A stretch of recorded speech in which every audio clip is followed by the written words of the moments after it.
हे तेवढेच महत्त्वाचे आहेत. मला हलक्यात घेतलं म्हणून तुमचं सरकार मी पाडलं असं मुख्यमंत्री एकनाथ शिंदे म्हणाले. आणि एवढे हलके होते की त्यांना जायला लागलं, असेच वाहत गेले सुरत आणि गुवाहाटीला. पण आता तुमच्यावर पण एक तर ते एक महत्वाचं आहे, त्यांनी मान्य तरी केलं की गद्दारांनी सरकार पाडलं. पण काल हे टेलिप्रॉम्प्टर म्हणजे जे ह्युमन टेलिप्रॉम्प्टर त्यांच्या बाजूला उभे होते, त्यांनी मागून म्हटलं आणि हे म्हटलेत की स्वतः म्हटलेत. ते कोण कोण ह्युमन टेलिप्रॉम्प्टर आहे तुम्ही पाहिलं ना मगाशी. कोण कोण आहेत आता तुम्ही जाऊ दे तर काय.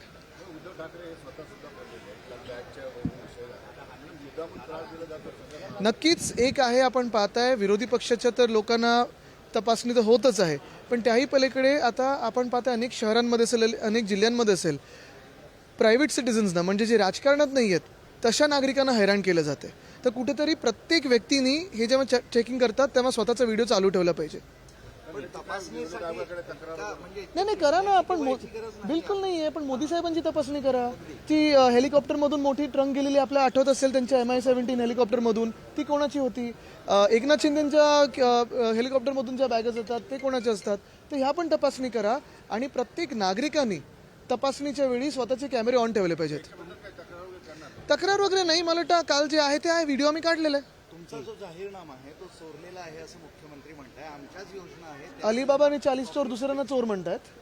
कॉपी पेस्ट केलेले आहे असं त्यांचं म्हणणं आहे. काल व्हिडिओ व्हायरल झाला, कार्यकर्त्याला त्यांनी लात मारताना व्हिडिओ त्याची बरीच चर्चा. हो, ते चुकीच्या ह्याच्यात ते फुटबॉलमध्ये असायला पाहिजेत खरं तर.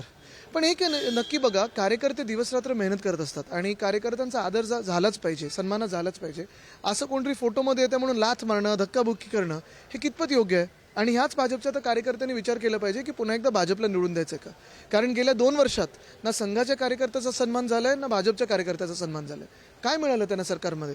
महाराष्ट्रात जसं काही नाही मिळालं तसं भाजपचा जो जुना कार्यकर्ता आहे, जुने नेते आहेत, त्यांना काय मिळालं राज्यात? उमेदवाराला भाजपनं पाठिंबा जाहीर केलेला आहे. कुठच्या 3, 4, 5, 6, 7 आहे तिथे. राज ठाकरे यांच्या मुलाला, परंतु भाजपचे कार्यकर्ते सदा सर्वांसोबत बघा, आता तिथे असं झालंय की एक कोणीतरी सांगते फडणवीसजींना पाठिंबा दिलाय, पण त्यांना महायुतीतच जागा नाहीये, एक सुद्धा जागा सोडली नाहीये. हा सगळा घोळ आहे, गोंधळ आहे. पण एक तुम्हाला सांगतो, दुर्दैव असं आहे की मनसे गुजरातच्या भूमिपुत्रांसाठी बोलते, महाराष्ट्रातल्या भूमिपुत्रांसाठी बोलत नाही. आज एक बबनराव निलंबित झालेले रामटेकचे बंडखोर उमेदवार आहेत काय हा राजेंद्र मुळात नागपूरचे. ती जागा अधिकृतपणे शिवसेनेला सुटली आहे, पण त्यांच्या प्रचारात सगळे काँग्रेसचे नेते नाही, मला वाटतं बघा, एक महत्वाचं आहे स्थानिक पातळीवर सगळ्यांनी लक्षात घ्यायला पाहिजे की महाविकास आघाडीचा विजय हा महत्वाचा आहे. बंडखोर उमेदवार असतील, कुठे गद्दार असतील, ह्यांना पाठिंबा न देता जसं आम्ही एकमेकांना लोकसभेत मदत केली तसं प्रत्येक आम्ही सगळे करत आहोत. आणि पुढे सरकार बनत असताना हे सगळं महत्वाचं ठरेल. आणि हा जो प्रचार सुरू आहे मुळांचा, हा तुमच्याच उमेदवाराविरोधात सुरू आहे ना. बघा काय आहे, तुम्हाला सांगतो, पहिली गोष्ट हीच आहे की हेच भाजप आहे जे चुनाव हिंदुत्व करतं, निवडणुकीसाठी हिंदुत्व करतं. हेच भाजप आहे ज्यांनी राम मंदिरचं उद्घाटन निवडणुकीच्या आधी नुसतं स्वतःच्या स्वार्थासाठी केलं, जेव्हा मंदिर पूर्णही झालं नव्हतं. आणि हीच भाजप आहे जी आपल्याला सांगते बांगलादेशमध्ये हिंदूंवर अत्याचार होतोय, पण जय शाह हे जाऊन बांगलादेशबरोबर क्रिकेट खेळून येतात. या भाजपच्या हिंदुत्वावर आम्ही किती विश्वास ठेवायचा? काल किरीट सोमय्या यांनी असाही आरोप केला की 125 कोटी रुपये ओट जिहादसाठी आलेले आहेत. शी त्यांच्याकडे कोण लक्ष देतं?